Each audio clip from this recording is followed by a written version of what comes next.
Hi, this is Carrie Johnson with the Iowa Department of Management, and this is the fourth video in the Tax Increment Financing Administration and the Property Valuation System webinar series. This session is going to really talk about determination of TIF valuation and TIF revenues. If you need more background on setting up TIF districts or TIF areas, you're going to want to review the prior videos in the series. Or if you're looking for more information on generally the property valuation system, you're going to want to review the Property Valuation System Basics series. So again, we're going to talk about, in this particular video, we're going to talk about TIF valuation and revenues.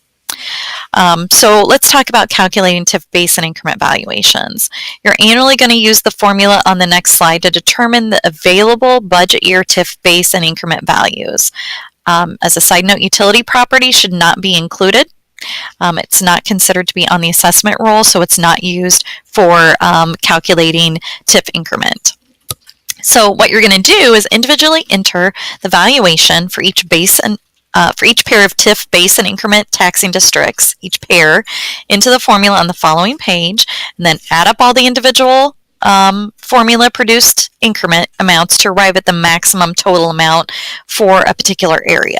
Because usually, or maybe not always, but oftentimes you will have TIF areas that have more than one base and increment pair. So you'll add them all up to determine what the total increment value is available for that area. So what is the TIF formula? Well, we have column A is where you plug in your 100% frozen base value. Column B is the 100% budget year valuation. Column C is the amount of the budget year rollback, so not the percentage, but the actual amount of rollbacked value. D then is the resulting, or what's left over as taxable budget year value. And then you're going to split D into E and F. So what's the taxable budget year base value and what's the taxable budget year increment value? So we do an A minus C. So the frozen base valuation minus the budget year rollback, and that's going to give us the budget year base value, and D minus E is then F. So the taxable budget minus the increment, it will result in the incremental value. So, and if, just as a side note, if A minus C produces a negative amount, you use E, 0 for column E. So let's do an example of how this might work practically. So we have a commercial property with $100,000 in valuation initially, our frozen base value, and then say 2 years later it has $300,000 in the budget year. So that's our budget year value. And there's a 90% rollback because we know commercial has a 90% rollback applied to it. So A, the frozen value was $100,000, right? Our initial value that we're comparing against. So 2 years later, it's now $300,000. If there's a 90% rollback on that $300,000, there's $30,000 of rollback value, resulting in $270,000 taxable. So then that $270,000 that's taxable is going to be split between the base and the increment. A minus C results in $70,000, goes to the base, because the base, of course, gets hit with that $30,000 in rollback, and then the resulting $200,000 stays with the increment. So let's look at a formula example 2, residential property, again with $100,000 in valuation initially, and say a couple of years later it's now $200,000 in the budget year. And in this example, our rollback is 50%.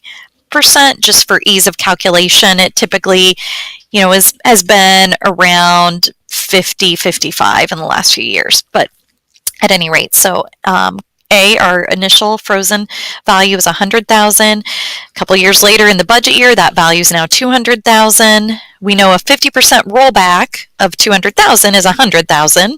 So $100,000 of it is rolled off, leaving $100,000 as being taxable in D. If we do A minus C, that results in 0 base because the rollback is applied to the base district, and $100,000 still for the increment. So the TIF revenue calculation, when we think of TIF revenue, we look at the just in general tax revenue, and that of course is the taxable valuation divided by 1,000 multiplied by the tax rate, right? So for increment value, we do the increment valuation. For increment revenue, we do the increment valuation divided by 1,000 multiplied by the net consolidated taxing district rate. So what's that? The net consolidated taxing district rate is the gross consolidated tax rate. So your regular consolidated tax rate for that tax district minus any debt service and school physical plant and equipment levy and school instructional support levy. The reason why is because the debt service and PEPL and ISL are not able to be collected for TIF revenue. Everything else is generated for TIF revenue, but those levies still get to stay with the original levy authority. So the school still gets their PEPL and their ISL on that incremental value. And anyone, city, county, whoever, still gets the revenue generated from the debt service on the incremental value. So this is just an example where we have, the different levy authorities in a particular taxing district and their regular consolidated tax rates listed here. We take into account any of their debt service rates. In this example, we have the school and the county and the city, the community college all having a little bit of debt service.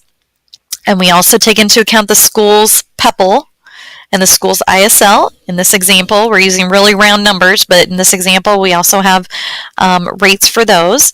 And then what we see in the far column is, we take that gross consolidated tax rate, subtract out any debt service, PEPL or ISL, and that's going to equal the rate that's used to generate TIF revenue. And the county still gets their $1 that's generated on that increment for their debt service. School gets their debt service, their PEPL and their ISL, and the city and the community college both still get the debt service. Some TIF authorities will request less than the maximum available TIF tax if they have cash on hand or they're meeting their current obligations through other means. So when this happens, please note that you do need to, unneeded TIF increment value must be diverted to the base value at the time of filing values. So bear that in mind. Communicate really closely with your TIF authorities to make sure you're both on the same page with what they expect for TIF revenue in the next budget year at the time of you doing your values.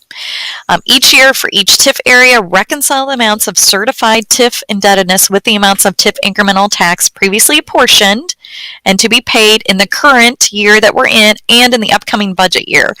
In the end, make sure that there is no more TIF tax paid to a TIF authority than there is certified TIF indebtedness by TIF area. This is a county auditor's duty prescribed in Code of Iowa per 40319 number 5. If you're not sure how much increment value is required, I know your software might do some of this work for you, but we do have a quick calculator on our side. You go to Tools and then Increment Value Required. You can do the dollars to be generated, like what's the request for that particular tax district, how many dollars are needed, and then the rate, and it will calculate for you the increment value needed. So if somebody's saying, well, we really just need $20,000 in order to cover our debt payment, this is the consolidated, the net consolidated tax rate, how much value do I actually assign to that increment district? This little calculator will help you do that. And again, I know that your software probably does that for you. You want to populate tax rates in order to generate an estimated TIF revenue sheet. So you're going to go to View, Edit, and Internet Consolidated Tax Rates for TIF area revenue.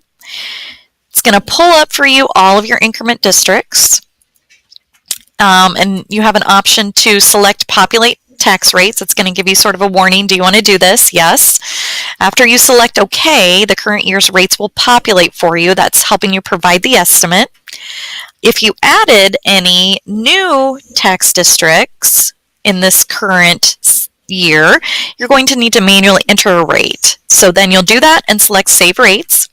And it's going to generate a report. It's going to allow you to be able to generate this TIF area revenue report that you or your TIF authority may be interested in viewing.